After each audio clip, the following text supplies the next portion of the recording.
নমস্কার, সন্ময় স্পিক্স থেকে বলছি। সন্ময় বন্দ্যোপাধ্যায় আপনাদের জন্য এবং অবশ্যই আপনাদের ভাবনার জন্য। ফিরহাদ হাকিমের বক্তব্য নিয়ে তথাকথিত মেইনস্ট্রিম মিডিয়া সেভাবে কথা বলছে না, ইন্টেলেকচুয়াল সমাজ সেভাবে কথা বলছে না, কিন্তু রাজনীতিবিদরা, বামপন্থীরা কেন কথা বলছেন না? ফিরহাদ হাকিম যে কুৎসিত নোংরা মন্তব্য একটি ধর্মীয় সমাবেশে একজন রাজনৈতিক নেতা হিসেবে করেছেন, যেটা আপনাদের বারবার করে যেটা নিয়ে বলছি যে ফিরহাদ হাকিমের কি 5 মিনিটও ওই ববি হাকিম মানে কলকাতার মহানগরীকে চেয়ারে বসার অধিকার, নৈতিক অধিকারটা আছে?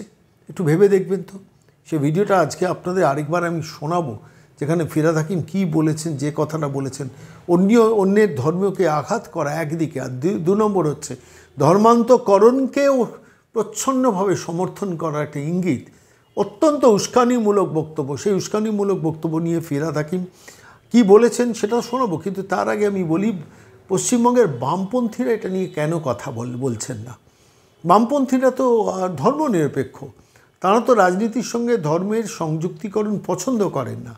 আজকে কোনো হিন্দু ধর্মাবলম্বী মানুষ, কোনো রাজনৈতিক মানে বিজেপির কোনো রাজনৈতিক নেতা যদি হিন্দু ধর্মের এই জাতীয় মন্তব্য করতেন, সেটা তো বামপন্থীরা সঙ্গে সঙ্গে প্রতিবাদ করতেন। তাহলে এক্ষেত্রে কেন করছেন না? প্রশ্নটা বামপন্থীদের কাছে। শুধুমাত্র মাইনরিটি শ্রেণীর মানুষ এই সঙ্গে যুক্ত রয়েছেন সেই জন্য? আমার তো নিজের বিশ্বাস মাইনরিটির মানুষও এটা পছন্দ করছেন না। আনন্দবাজার পত্রিকার ভূমিকা কী, একটু ভালো করে ভেবে দেখুন তো।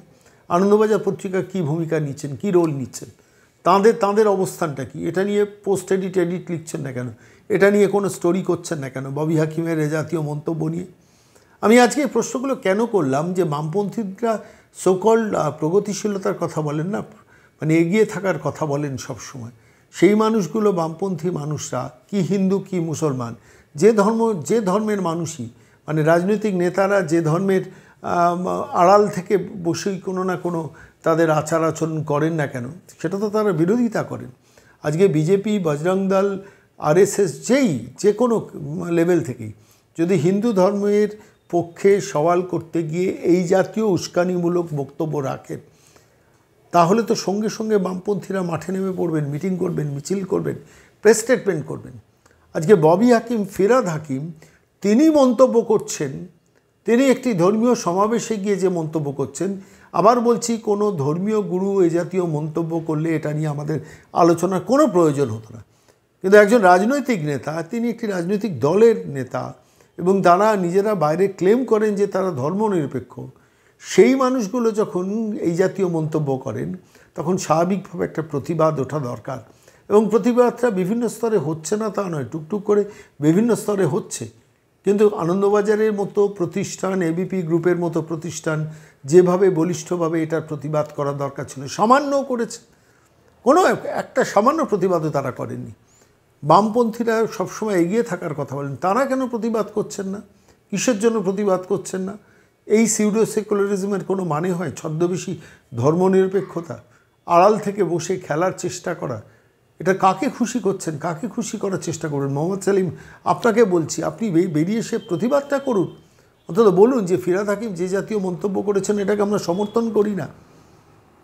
তবে তো বুঝবো যে আপনাদের প্রগতিশীলতা। আজকের দিনে দাঁড়িয়ে এইখানে এই পরিস্থিতিতে দাঁড়িয়ে আমার বারবার এই কথাটা মনে হয়েছে যে বামপন্থীদের তরফ থেকে কেন প্রতিবাদটা আসছে না? অমর্ত্য সেন কোনো প্রতিবাদ করছেন না, কোনো বাংলার তথাকথিত ইন্টেলেকচুয়াল সমাজ, জয় গোস্বামী, কবি শ্রীজাত, যাদের কথা শুনতে আমরা অভ্যস্ত বিভিন্ন সময়, কবির সুমন, তাদের কাছ থেকে কোনো প্রতিবাদ আসছে না, কৌশিক সেনের কাছ থেকে কোনো প্রতিবাদ আসছে না।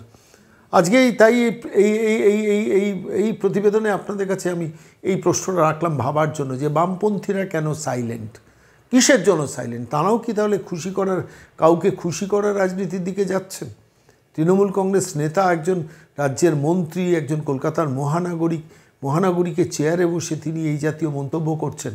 আর এই মন্তব্যের পর বামপন্থীরা যখন চুপ থাকেন, তখন স্বাভাবিকভাবে কেন হিন্দুরা বামপন্থীদের পাশে দাঁড়াবে বলুন তো? এই প্রশ্নটাও তো আসছে। আমি আজকের এই প্রতিবেদন শেষ করব আরেকবার ফিরহাদ হাকিমের সেই কুৎসিত মন্তব্যটা আরেকবার আপনাদের শোনাবো।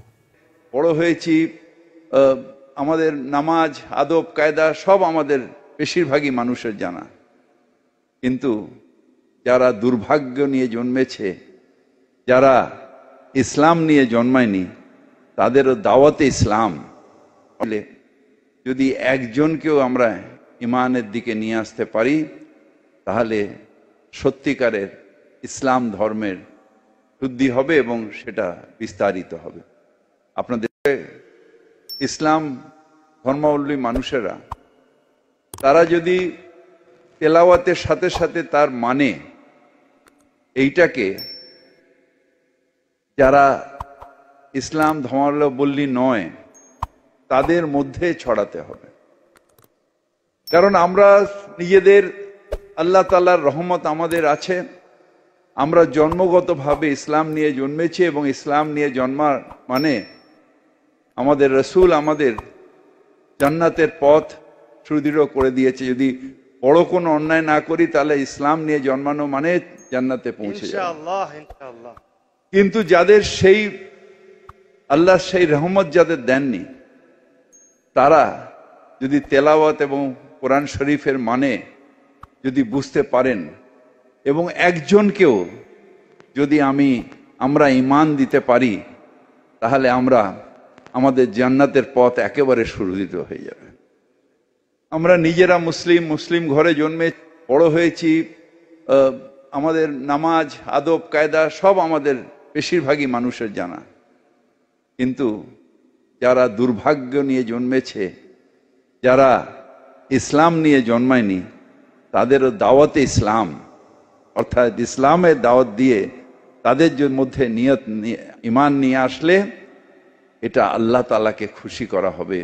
আমাদের ইসলামের রাস্তা আমাদের বাণীটাকে চারিদিকে ছড়িয়ে দিলে যদি একজনকেও আমরা ঈমানের দিকে নিয়ে আসতে পারি তাহলে সত্যিকারের ইসলাম ধর্মের শুদ্ধি হবে এবং সেটা বিস্তারিত হবে।